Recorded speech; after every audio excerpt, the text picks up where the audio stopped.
for all charges, for no evidence. Now he's addressing the European Court to ask for compensation, and he asked for, I think, around 1.5 million euros for his 7 months spent in pretrial arrest.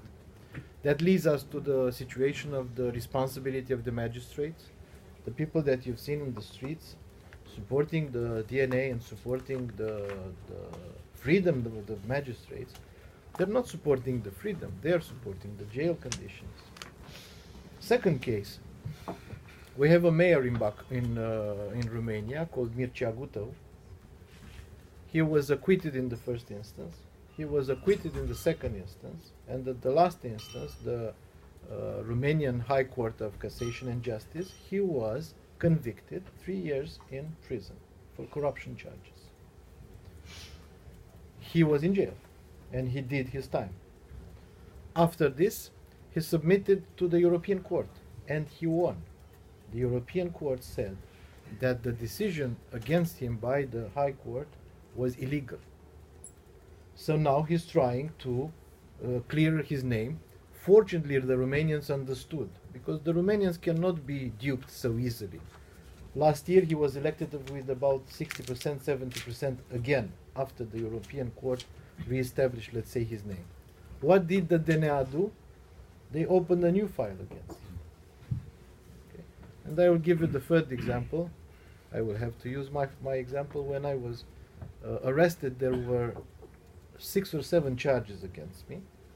In the first court, I was acquitted of 5 of the charges and convicted for 1 of the charges, a silly one, and we are in appeal now.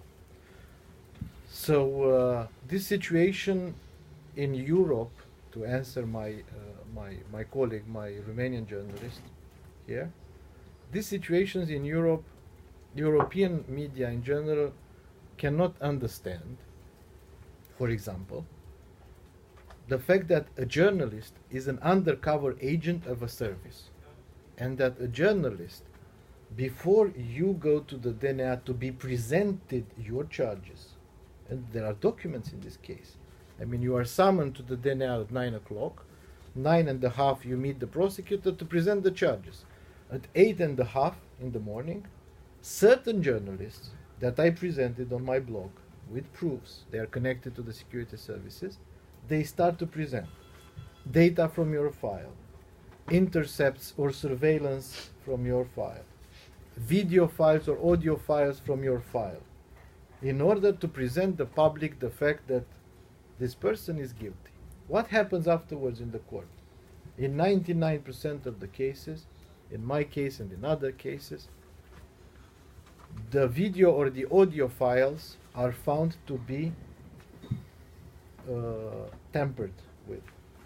I mean, they are cutting certain words from the conversation, and they are preparing something in order to look okay for their files. So this is the way they are working. You mentioned corporate raiding.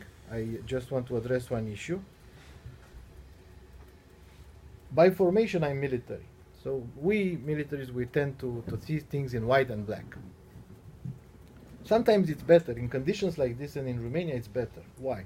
Because always when you have an issue, you go back to the principles.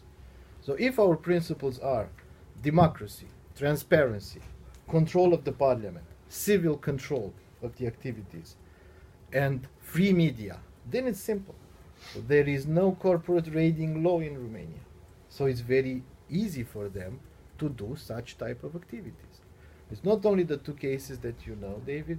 I know dozens of cases when a prosecutor, hand in hand with the official of the security service, wants to destroy the business of one company. So it's very simple. The Romanian parliament should draw a corporate raiding law very clear and very specific in this case. They